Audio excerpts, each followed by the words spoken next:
से बोलिए शिव गुरु महाराज की जय, मैया भवानी की जय हो, जय हो। और आइए आज शिव चर्चा होगा अंगना में। शिव गुरु आके दया बरसाएंगे। कैसे कैसे कैसे?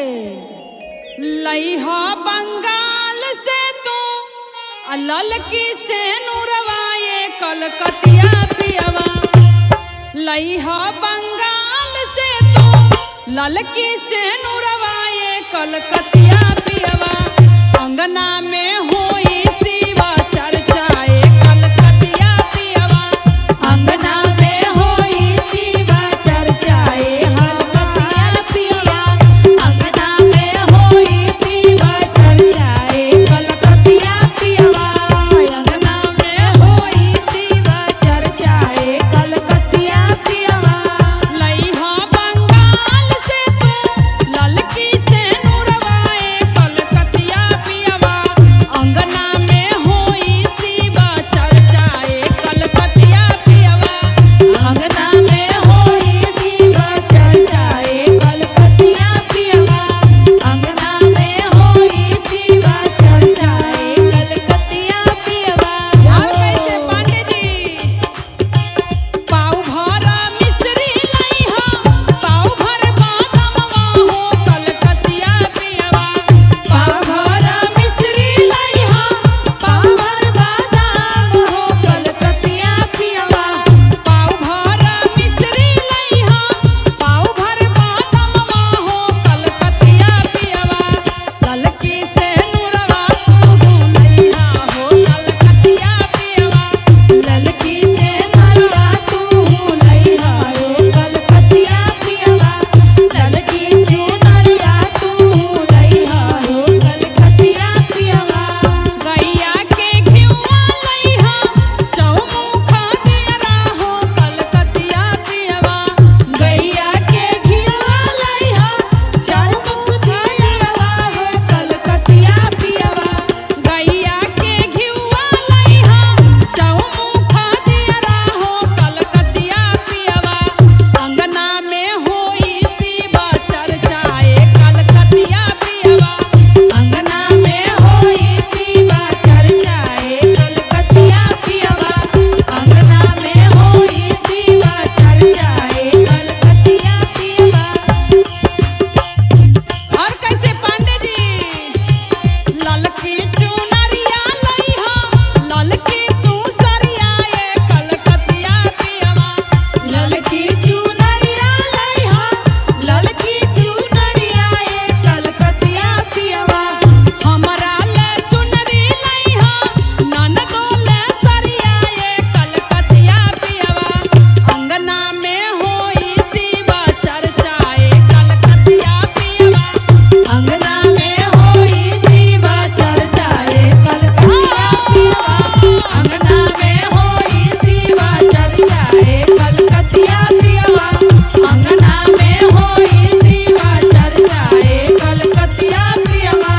अंगना में होई शिवा चर्चाए कलकतिया पियवा। बोलिए सांचे दरबार की जय हो। बोलिए शिव गुरु महाराज की जय। मैया भवानी की जय हो। कार्तिक गणेश की जय हो। अतनी दाया हम पे करिहा महादेव हो। बलमुआ हवलदार चाही। अतनी दाया हम पे करिहा महादेव हो। बलमुआ हवलदार चाही। तनी दाया हम पे करिहा महादेव हो। बलमुआ हवलदार चाही। तनी दाया हम पे करिहा महादेव हो। बलमुआ हवलदार चाही। तनी दाया हम पे करिहा महादेव हो। बलमुआ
रतिया में करबो गुरु नमन पर नामा नमन कर नमवा हो नमन कर नमवा रतिया में करबो गुरु नमन पर नामा नमन कर नमवा हो नमन कर नमवा तानी हमरा ऊपर होई सहाय हो बलमुआ हवलदार चाहे तानी हमरा ऊपर होई सहाय हो बलमुआ हवलदार चाही तानी दाया हम पे कई हो महादेव हो बलमुआ हवलदार चाहे तानी हमरा हम पे कई हो महादेव हो बलमुआ हवलदार चाहे तानी दाया हम पे कई हो महादेव हो बलमुआ हवलदार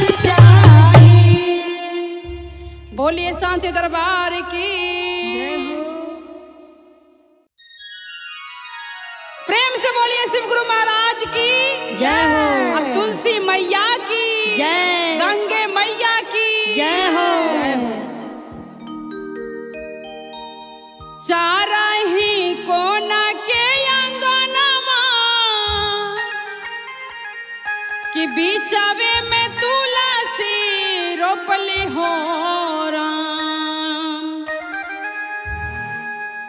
चारही कोना के अंगनमा कि बीचवे में तुलसी रोपली हो राम चारही कोना के अंगनमा की बिचावा में तुलसी रोपली हो राम तुलसी में जाला ना पाटा वाली तपियवा हमर जोगी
जय हो गुरु बहिना सबके प्यार की जय। गुरु भैया सबके प्यार की जय हो। और आइए चलो है बहिनी चर्चा करैले अरतिया में सपना देखली हो। जय हो। चलो है शिष्या चर्चा करैले अरतिया में सपना देखली हो। चला है शिष्या चर्चा करैला रतिया में सपना देखली हो। चला है शिष्या चर्चा करैला रतिया में सपना देखली हो। रतिया में सपना देखली हो। रतिया में सपना देखली हो। रतिया में सपना देखली हो। चलो है शिष्या चर्चा करैले रतिया में सपना देखली हो। चला है शिष्या चर्चा करैला रतिया में सपना देखली हो। चला है शिष्या चर्चा करैला रतिया में सपना देखली हो। काका देखनी का देखनी हो। हे मथवा पे देखली बड़े बड़े जाटा। बड़े बड़े जाटा हो बड़े बड़े जाटा। मथवा पर देखली बड़े बड़े जाटा। बड़े बड़े जाटा हो बड़े बड़े जाटा। जाटा में देखली गंगा के धारा। गंगा के धारा हो गंगा के धारा। गंगा के धारा बहिना गंगा के धारा। गंगा के धारा बहिना गंगा के धारा। आहे चलो है बहिनी चर्चा करेला रतिया में सपना देखली हो। चला है बहिना चर्चा करैला रतिया में सपना देखली हो। चला है बहिना चर्चा करैला रतिया में सपना देखली हो।